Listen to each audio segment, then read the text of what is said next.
ये तरह हमार सुहाग उछड़ गई, हमार दुनिया वीरान हो गई।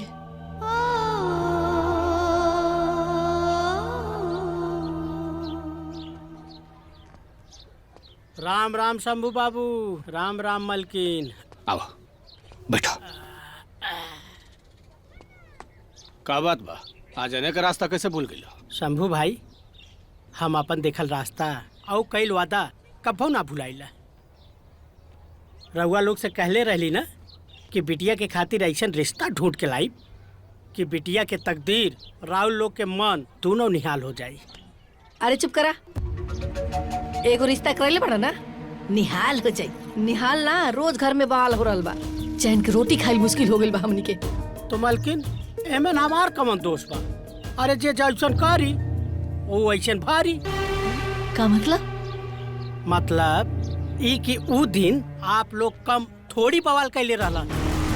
अरे तो लोग छोड़ो वो सब बात, जन बीत गई बात वो बिसर गई बात। अच्छा तब ये बतावा कि कैसन रिश्ता दिखला हमरा बेटी खातिर? हाँ, रिश्ता लाइल बानी, लल्लन टाप लइका बा। लइका इंजीनियर बा, लाख रुपया ओकर सैलरी मतलब तनख्वाह बा, और घर में माई बाप के अलावा केहू नहीं खे। 10 बीघा खेत बा, शहर में गांव में दोनों जगह पक्का मकान बा। लइकिया के तकदीर संवर जाई। हाई देखी देखी।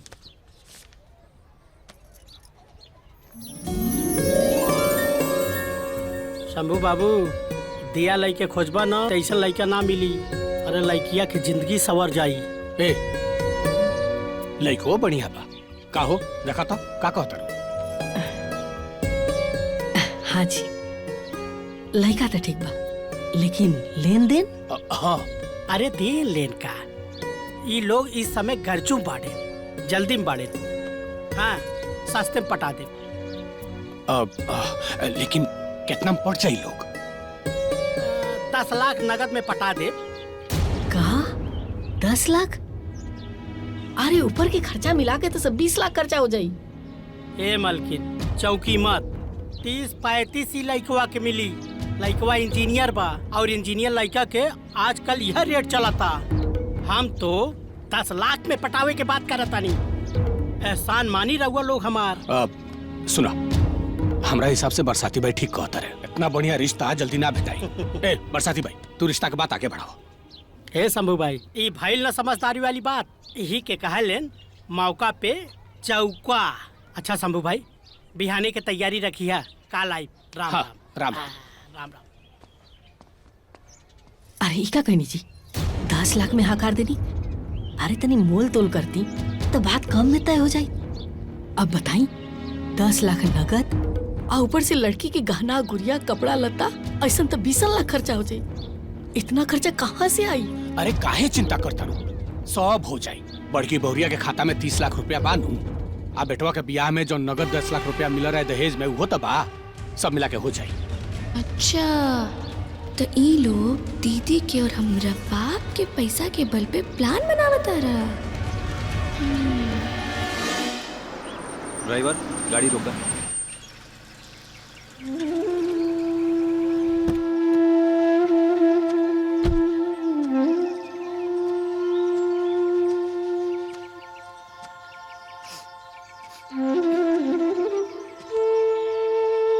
का गोपाल, ई सोना जैसन जमीन कौड़ी के भाव बेच देला, अब का निहारत हवा? अब पछतात होत का जब चिड़िया चुग गई खेत? का कर दे बाबू, हमारी इज्जत जात रहे, ऊपर से हमारी बेटी, हमरे औलाद हमरे खिलाफ खड़ा हो गए, जिद पे हार गए, जमीन बेचे पड़ल। तोहार बेटी काहे जिद कैलस, कहियो सोचला? अरे तोहार बेटी बहुत समझदार हिया। सोचा, अगर ओ दिन वो जिद ना कैले रहती तो तोहरे दुआरा से बारात वापस हो गई रहत, तो फिर का रहत तोहार इज्जत? बेटी के बदनामी सो अलग, के थामी तो कर हाथ। अरे वो तोहार सारा बदनामी अपना ऊपर ले लेलस, तोहार मुंह पर लगे वाला करीखा के वो मिटा देला और तू ओकरा के कोसा ताड़ा। सही कहा था नहीं, हमें मूर्ख रही। तू साचो बहुत बड़ा मूर्ख बड़ा गोपाल। वो दिन दिल्ली जाए से पहले 10 लाख रुपया हम अपना बेटी और बहू के दे के गई रहनी और कह देले रहनी कि गोपाल आई हैं तो उनका के पैसा दे दिया। मगर तू घर अइला जरूर, लेकिन बाहर से ही नौकर से पूछ के वापस चल गईला। अंदर खबर भेजवाइले रहता तो न तोहार इज्जत जात और न तोहार खेत। बाकी का करबा, उहे होला जे किस्मत में लिखल होला। चला तनी।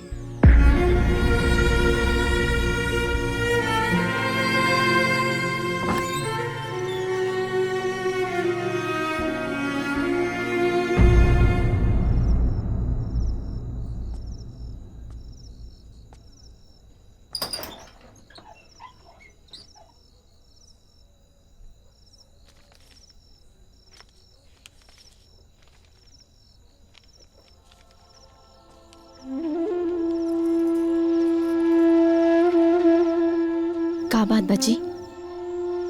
आज सीधा शिवानी के कमरा में?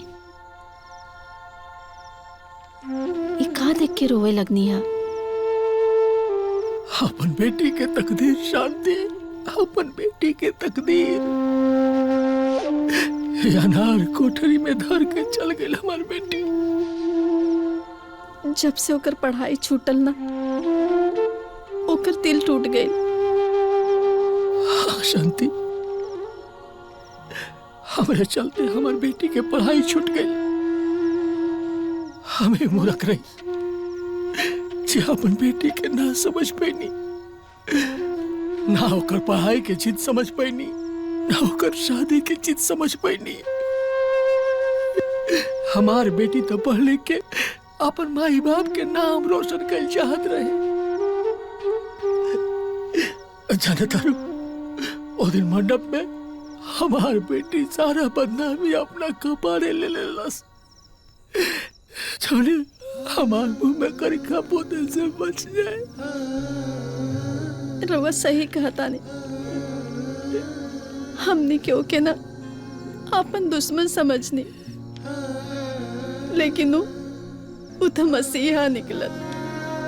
हमार बेटी मसीहा निकलत। शांति, एक गरीब लाचार बाप अपन बेटी के अपन आत्मा से आशीर्वाद देता। चारा खुश रहा, सुखी से रहा। देखा भाई, लड़की दिखाई तो हो गई हैं। आप लोगन के राकेश बाबू पसंद बाड़ेन और आप लोगन के चंदा बिटिया है ना। लड़का लड़की एक दूसरे को पसंद करत बाड़ेन। हम तो यही कहब, पियाहे के बाद फटाफट होके के चाहिए। फटाफट का है मतलब जल्दबाजी का बा? देखी भाई साहब, हमने की जल्दी यही से बा ना, हमारी राकेश बाबू का ट्रांसफर कहीं दूर हो गई बा। अब वही जाए, इनका खाना पीना में कोनो दिक्कत ना हो के यही ला सदिया तनी जल्दी नु करे पड़ी।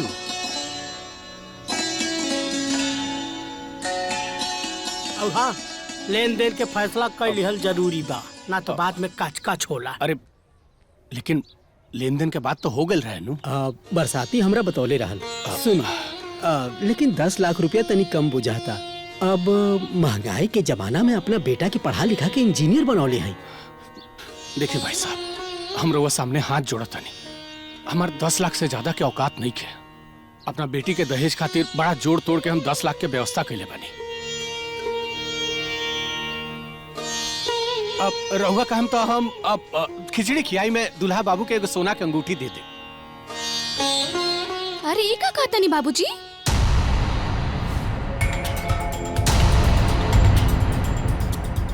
मोल तोल तो खीरा के कइल जाला, हीरा के ना। नंदोई बाबू तो इंजीनियर हैं। इनकरा के कम से कम 30 लाख रुपया तो देवे के ही चाहिए, और एगो 4 चक्का गाड़ी भी। बहू चुप कर। जब बड़ बुजुर्ग बतियावे तो बीच में ना बोले चाहिए। ए समधी जी, बोले दी ना बहुरानी के, राहुल बहुरानी बाड़ी बहुत समझदार। जाना तानी सही कीमत तूहे लगौली है। ई रिश्ता समझी हो गई पक्का। खाली दहेजवा रहुआ याद रखब, 30 लाख रुपया नगद और एगो 4 चक्का गाड़ी। बाकी दिन उन हमनी के फाइनल कर दिया जाए। अब हमनी के चले के चाहिए, इजाजत दी। चलो प्रणाम। का शंभू बाबू, अब दिहा 30 लाख रुपया 4 पहिया गाड़ी। बुढ़वा बड़ा जिद्दी बा, बिना लिहे मानी ना। अच्छा हम चला तानी।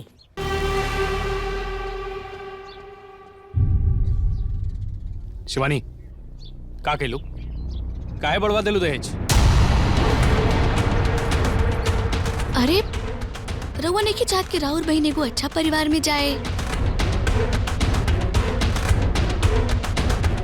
बात रहल पैसा देवे के, तो रउआ तो 12वीं फेल है, तब वो हमार बाबूजी 10 लाख रुपया देले बानी। अब बात रहल नंदोई जी के, तो नंदोई जी तो इंजीनियर हैं, तो उनकरा के हमनी के कम से कम 50 लाख तो देवे के ही चाहिए। हमने तो 30 लाख कहनी हो। अब रउआ लोग के नहीं पसंद पड़त, तब रउआ लोग रिश्ता तोड़ दी।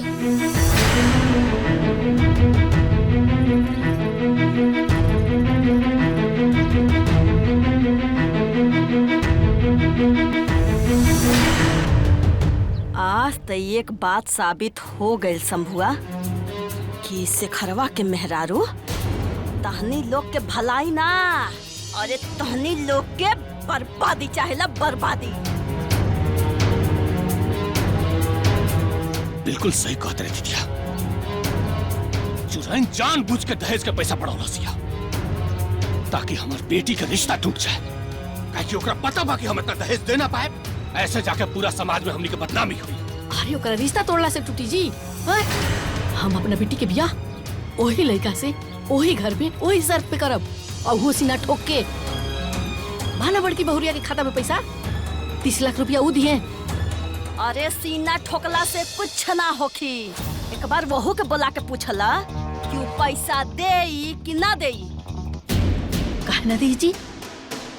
अरे हमार बेटा मरल बा, तब पैसा भी हमार भइल। अरे लेकिन ओकरा खाता में नु बा, बिना ओकरा दस्तखत के 1 रुपया ना निकल पाई खाता में से। पहले ओकरा से तो पूछला कि ओकरा पैसा देवे के मन बा कि ना। का पता उ चुराइन बड़की बहुरिया के भी कान भर देले ओके। अभी हम बुला के पूछा तनी। ए बड़की बहू, अरे तनी बाहर आई हा। अब तनी माँ जी।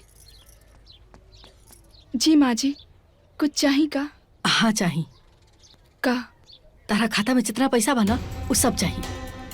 हम अपने बेटी के ब्याह तय कर दिले बानी, खाता से सब पैसा निकाल के ले आई। ठीक है माँ जी। अब जा।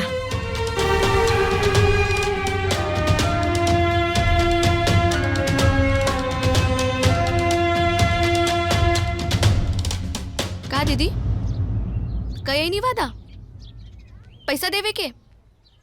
हाँ, वो चंदा के शादी तय होता ना। चंदा के शादी ना, राउर बर्बादी तय होता। ई घर में राउर जौन इज्जत बा ना, वो पैसा के बदौलत बा। जौने दिन राउर हाथ से पैसा चल जाई ना, ई घर में रउआ कौड़ी कौड़ी के मोहताज हो जाइबू। हाँ, पर ये पैसा तो उनकर रहे और उनकर बहन के शादी बा। अच्छा, वो पैसा में सिर्फ तोहार अधिकार बा, और उनकर बहन के खातिर उनकर भाई माई बाप सब केहू बा। राउर खातिर के बा? और रउआ के लागत आ ना कि राउर खातिर पूरा परिवार खड़ा बा। तो एक बार सिर्फ पैसा देवे से मना करके देखी, दूध के दूध और पानी के पानी हो जाए।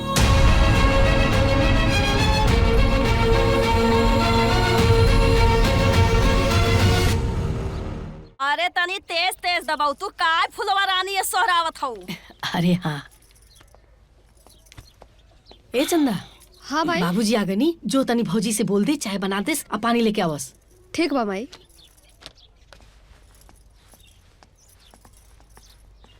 का भैल जी, सब बढ़िया से हो गई ना? हाँ सब बढ़िया से हो गई। ब्याह तय करके आ गइल बानी, 8 दिन बाद के डेट निकलल बाटे। और चिंता काय करता रू, शेखर कह देनी अब यहाँ जाए कार्ड छपाओ के ऑर्डर दे दियन, आ हलवाई टेंट वालन के एडवांस दे दो बा। अब बहुरिया का पैसा आई तो परसों से खरीदारी शुरू हो जाई। अरे रउआ सब इतना जल्दी कर देनी, कैसे तैयारी होगी जी? अरे काहे चिंता करता रू? हैं? सुन लेने को कहावत, कि पैसा के माई पहाड़ चढ़ेली। ई ले बाबूजी। बहू, जी माँ जी। कल बैंक जाके शिखर के साथे सब पैसा निकाल के ले आइया। का भइलो? हाँ? का भइलो? सांप सुन गइल का? अरे कहाँ चलता तारा दिमाग में? माँ जी, अगर सारा पैसा दे दी तो हमरा खातिर का बची? आधा ले ली।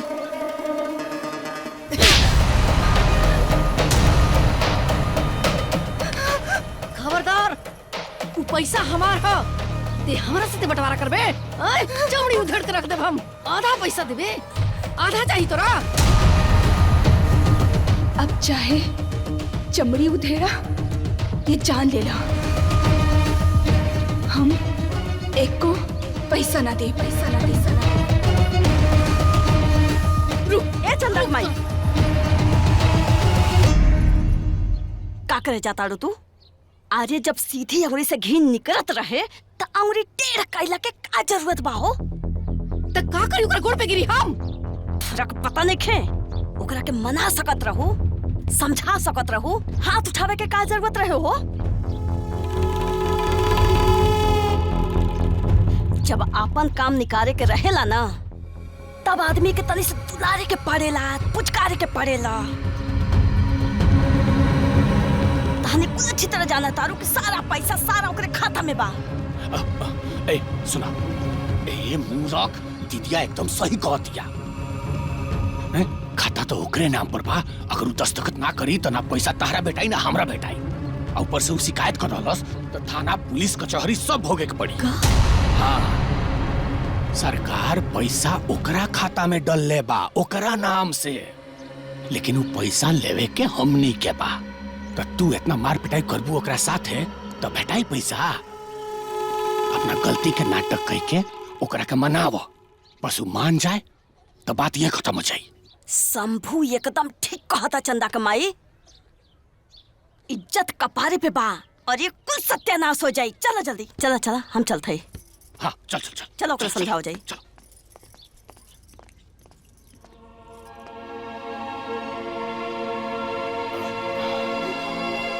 बहुरिया, ओ कहा बाकी चंदा के माई पर बियाह शादी के इतना टेंशन बाटे कि ओही में गलती हो गई इनका से।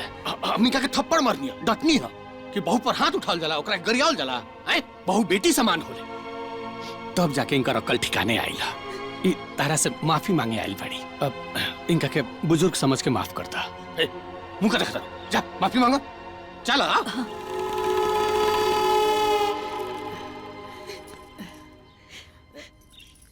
ए बहू, हमर मती मरा गईला। देखा ना, अच्छा बुरा हम ना सोच पाई नहीं। हमरा के माफ कर दो। ए मुरा, जितना बड़ गलती कर ले बारू, हेत्र है फॉर्मेलिटी करके माफी मांगता रहूं। चलो हेत्र माफी मांगो, नाक रगड़ा, हैं? सर झुका के माफी मांगो। चलो।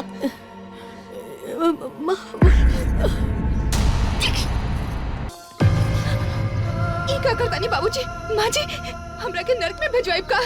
उठी माँ जी, उठी उठी बाबूजी।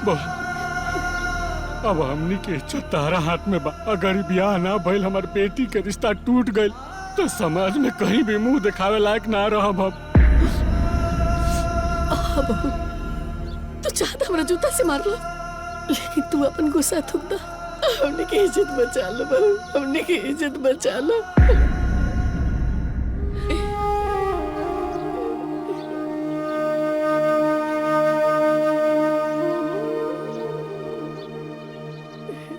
ठीक है माँ जी, ठीक है बाबूजी, हम बिहाने बैंक चल जाए। जग जग जिया बहू, खुश रह। भगवान तारा के लंबी आयु देस।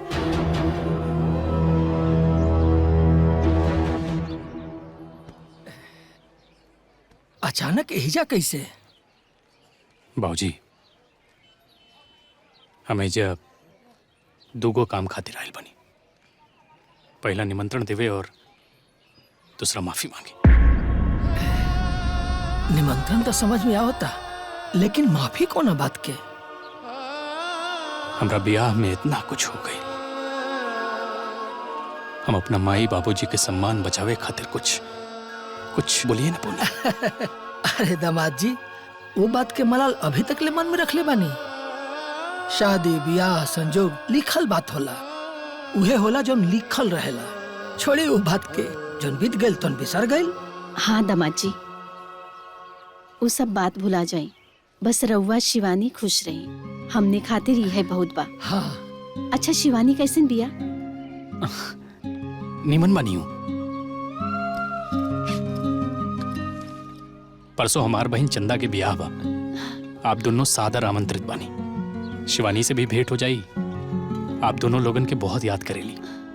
हमने के न्योता स्वीकार बा, कह दे हम समझी जी के, हमने के जरूर आएम जा। अरे तू ये क्या खड़ा बाड़ू, जाना चाय पानी लेके आओ। अरे ना माई, बहुत निमंत्रण बांटे के बाद में।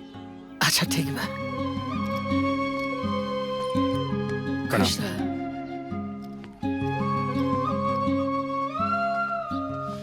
ए चंदा कमाई ही आवा। हाँ जी।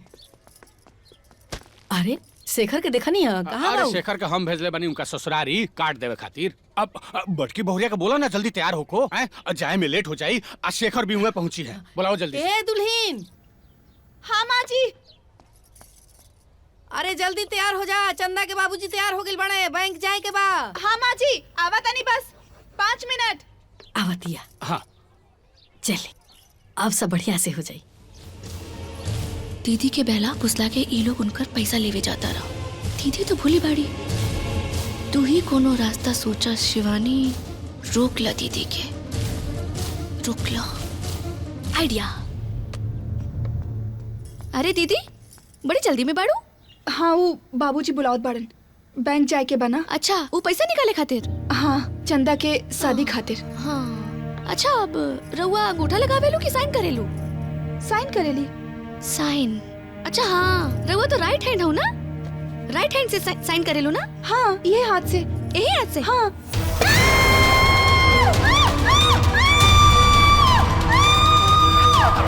चल देखो।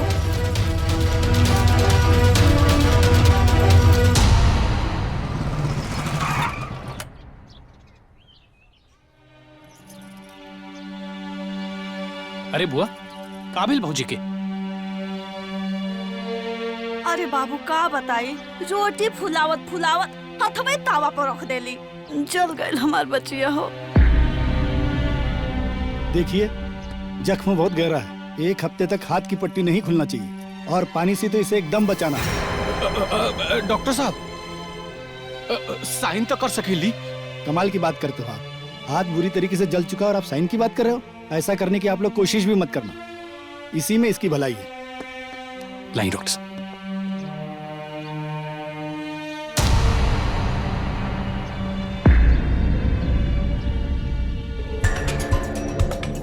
ओह, अब समझ में आई। देवरानी हमार हाथ हमार पैसा बचावे के खातिर जलौली हा।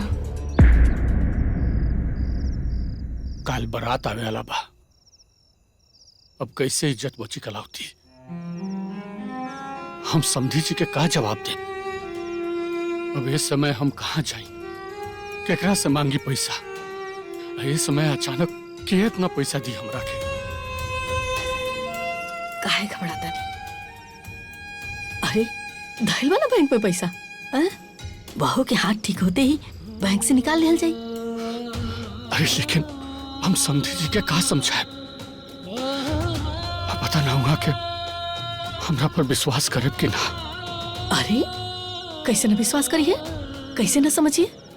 हमने के रिश्तेदार होके जा रहल बन जा, तो हमने के दुख सुख तो समझे ही की पड़ी ना। और वैसे भी हमने के उनका के सबूत दिखा दिया जाए। रहुआ भगवान पे भरोसा रखी, सब ठीक होई जी। पता ना भगवान का चाहता रे।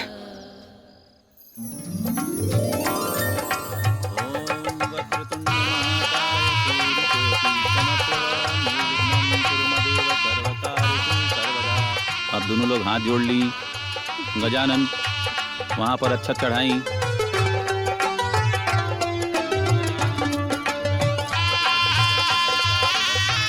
अरे शादी ब्याह तो चालू हो गई बा, दहेज कब मिली? बतियावा तनी। बतियावा तनी ना, जौन भी लेवे के सीधा हाथे पे लेवे के, हाथे पे। ठीक बा। समझे जी, तनिका 1 मिनट।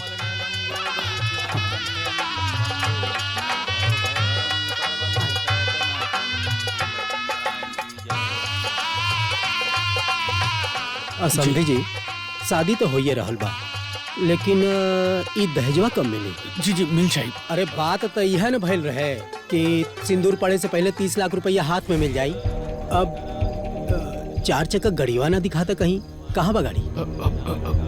समझी जी, दरअसल बात ये बा कि हमरा बड़की बहुरिया के खाता में कुल पैसा रखल बाटे, लेकिन 2 दिन पहले गलती से ओकर हाथ जर गई, ओइसे पैसा निकाल ना पाइल। कुछ दिन में ओकर हाथवा ठीक हो जाई तो सारा पैसा निकलवा के गाड़ी लेके रुआ घरे पहुंचा दे। ए समझी जी, रउआ हमके मूर्ख समझतानी का? बहुत समझतानी हमरा। एगो बात रउआ खूब बढ़िया से समझ ली, हमारा हाथ में 30 लाख रुपया और गाड़ी के चाबी ना आई ना तब ले शादी ना होई। ये बात रउआ बढ़िया से समझ ली। समझी जी, समझी जी। पंडित, ये अंतर मंत्र बंद करा, ना होई शादी, ये शादी ना होई। समझी जी। उठो बेटा। समझी जी।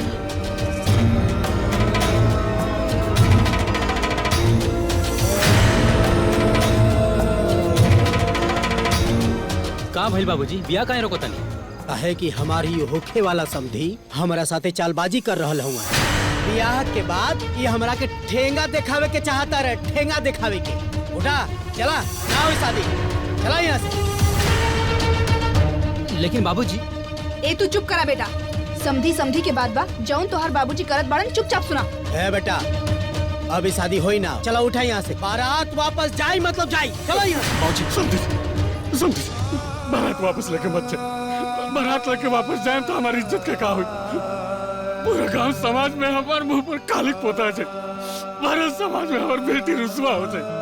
हमरा के बस 1 हफ्ता के मोहलत दी, हम गाड़ी पैसा सब रवा घरे पहुंचा दे। अरे अरे समधी जी, 1 सप्ताह से बहुत दूर के बात बा। अरे हम 1 दिन के समय रहुआ के नहीं दे सकते। अगर हमारा हाथ पर पैसा ना आई और गाड़ी ना आई तो शादी ना हुई। ये बात करो समझत काहे नहीं? हम हाथ जोड़ते कहीं तरह गोड़ पड़ता नहीं, हमार पगड़ी हमारी इज्जत गोड़ पर पड़ल बा। हमारी मजबूरी समझी, हमें समझा कि केकरा से पैसा मांगे, हम केकरा से 30 लाख रुपया गाड़ी लेके आए। हमरा के माफ कर दीजिए, माफ कर दिया हमरा के। बस हमरा के 1 हफ्ता के मोहलत दे दी, थोड़ा सा मोहलत दे दी। वाह वाह समधी जी, वाह। सुनले रही कि समय अपने आप के दोहरावेला, आज देख भी लेनी। याद बाकी ना है? ऐसा ने भरल समाज में, भरल मंडप में हम कितना गिरगिरात रही, लेकिन रहुआ हमार मजाक उड़े में आज खुदे मजाक बन गई।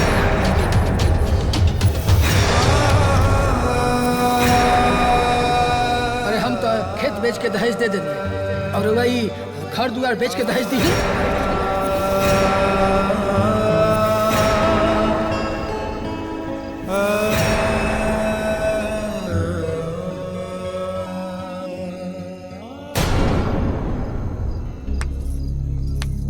वाह बाबूजी, बहुत बढ़िया सलाह देता नी। ओ दिन रउआ अपन बेटी के खेत बेच के दहेज देनी और इनकर से कहता नहीं कि रउआ अपन घर द्वार बेच दी। ओ दिन रउआ गिड़गिड़ात रहले, आज ये गिड़गिड़ाता रे। अरे ये दहेज की प्रथा कब तक चली? और जब तक ये प्रथा चली तब तक एको बेटी के बाप रोई।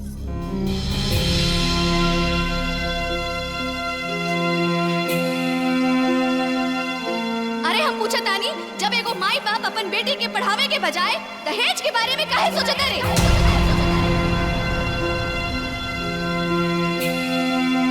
अरे एगो माई बाप अपन बेटी के पढ़ावे ले, लिखावे ले, ओके परवरिश करे ले, अपन दिल में रखे ले और फिर वही बेटी के केहू और के सौंप दे ले, तो काई दहेज से कम होला?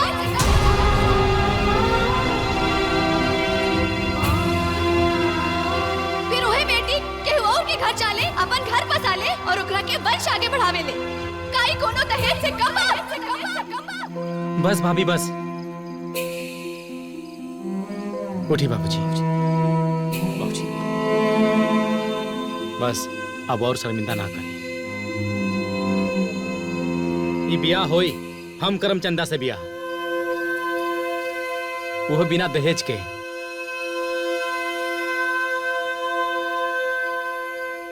बाबूजी माई तोहनी सब हमरा के पढ़ौले लिखौले बाड़ा, खियौले पियौले बाड़ा, ओकर कर्ज आखिर बेटी वाला काहे अदा करी? हम कमाइब, हम खिलाइब तोहनी सबके। जाय दी, दहेज ना ली।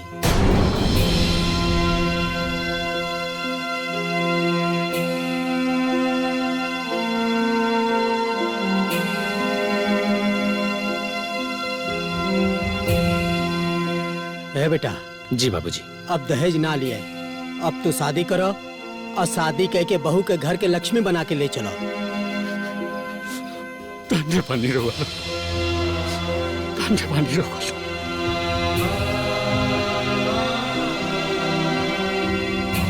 बहुरिया हम तार दोषी बानी।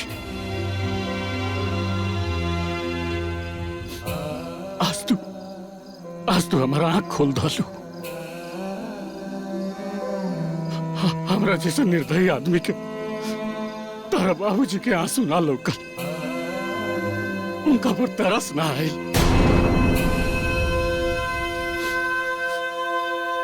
हम दहेज के लोभी तारा बाबूजी के सारा जमीन बिकवा दहनी। हम उस सारा दहेज के पैसा वापस करब, तारा बाबूजी के जमीन फिर से वापस दिलाए। बस अपनी अभागा ससुर के हमरा के माफ कर दी, माफ कर दी। बहू तू वाकई हमरा घर के लक्ष्मी बाड़ो। आज हमनी के इज्जत बचा ले लो।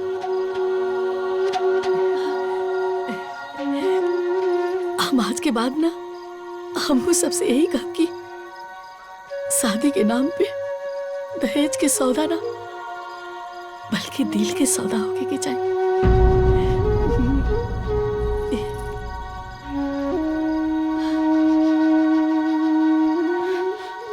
शिवानी